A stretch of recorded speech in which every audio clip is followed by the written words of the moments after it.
প্রধান উপদেষ্টা ডক্টর মোহাম্মদ ইউনূসের চীন সফর নিয়ে বহু জায়গায় বহু আলোচনা হচ্ছে, চারদিকে রমরমা আলোচনা। ভারতকে সাইজ করার জন্য, আমেরিকাকে সাইজ করার জন্য ডক্টর মোহাম্মদ ইউনূস কি চীনের দিকে ভিড়ছেন কিনা, চীনের দিকে হেলছেন কিনা। আমি আপনাদেরকে কয়েকটা কথা মনে করিয়ে দিব, আপনারা সেগুলোর সঙ্গে মিলিয়ে দেখবেন চীন কোন দেশ। আমেরিকাও সেই দেশ যেই দেশ কারো বন্ধু না, শত্রু, সবসময় সবারই একরকম আচরণ করে। চীনও সেই দেশ, সাচ্চা ব্যবসায়ী দেশ, এবং বন্ধু বলতে সে তার নিজেরই শুধু বন্ধু, অন্য কারো বন্ধু কখনো মানে স্বার্থহীন দ্ব্যর্থহীন বন্ধু চীন হয়েছে সারা পৃথিবীতে, এবং সাম্প্রতিক ইতিহাসে এর কোনো নজির নাই। ডক্টর মোহাম্মদ ইউনূসের চীন সফর নিয়ে একটা খবর আমাদের সামনে আছে, সেখানে নজর দিব। তার আগে আমি আপনাদেরকে বলি, আওয়ামী লীগ সভাপতি শেখ হাসিনা চীনের দিকে হেলেছিলেন। এই নিয়ে ভারত তার দিকে তার দিকে বিরক্ত হয়েছিল, অসন্তুষ্ট হয়েছিল, বহু আলোচনা হয়েছে না, তার পূর্বমুখী কূটনীতি হ্যান তেন, আমেরিকার সঙ্গে তার বাজাবাজি খুব হয়েছিল। আচ্ছা, চীন বাংলাদেশে হাজার হাজার কোটি টাকা বিনিয়োগ করেছে শেখ হাসিনার সময়। চীন বাংলাদেশে 30টি বিদ্যুৎ প্রকল্পে অর্থায়ন করেছে। চীনের বিনিয়োগ বাংলাদেশে জাপানের পরেই দ্বিতীয় অবস্থান আছে চীনের বিনিয়োগ। চীনের সাথে ব্যবসা বাণিজ্য রমরমা হয়েছে শেখ হাসিনার সময়। ফাইনালি কি হয়েছে? ফাইনালি এখন কি মনে হচ্ছে? এখন মনে হচ্ছে ডক্টর মোহাম্মদ ইউনূস সারা জীবনই তিনি আমেরিকার খুব বন্ধু মানুষ, আমেরিকার অনেকটা ঘরের মানুষ। অনেকে মনে করেন তিনি আমেরিকারই একটা মানে তার অন্তত নাগরিক বাংলাদেশের হলেও তিনি আমেরিকার সাথে এত বেশি রমরমা একটা অবস্থা, বিশেষ করে ক্লিন্টন পরিবার, আমেরিকার প্রেসিডেন্ট লেভেলে যিনি সম্পর্কিত।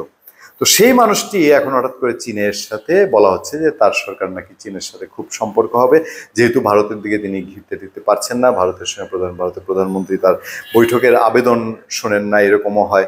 ভারতের সাথে তার সরকারের ব্যাপক বাজাবাজি একটা সিচুয়েশন।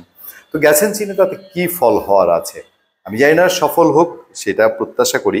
কিন্তু আমাদের সামনে কিছু রিপোর্ট আছে, যেমন একটা রিপোর্টে বলা হচ্ছে, মানবজমিন বলার চেষ্টা করছে যে পশ্চিমাদের সেন দৃষ্টি ডক্টর ইউনূসের চীন সফরে মোদির সঙ্গে দেখা হতে পারে ব্যাংককে।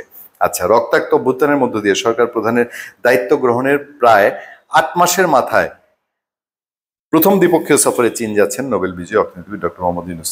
আগে বলে নেই যে তার প্রেস উইং থেকে জানানো হয়েছে ডক্টর ইউনূসে তিনি প্রথম ভারত সফর করতে চেয়েছিলেন। আচ্ছা, হয়নি। ভূরাজনৈতিক কারণে সফরটি অত্যন্ত গুরুত্বপূর্ণ। সফরটি এমন এক সময় হচ্ছে যখন প্রতিবেশী ভারতের সঙ্গে বাংলাদেশের চরম টানাপোড়েন চলছে। সফরটি উপর তীক্ষ্ণ দৃষ্টি রাখছে পূর্ব পশ্চিমের বাংলাদেশি সব বন্ধুরাষ্ট্র উন্নয়ন সহযোগীরা।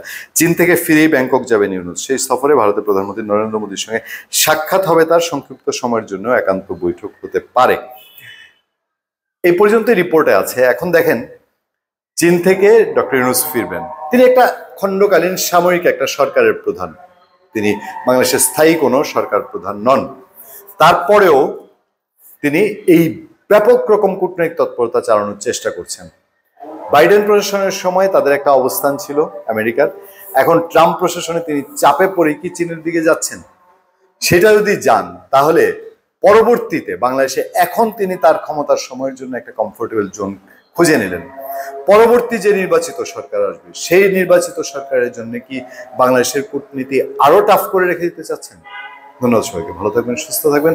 আবার দেখা হবে, আবার কথা হবে। আপনার সাথে আমি আতিক রহমান, পূর্ণিয়া।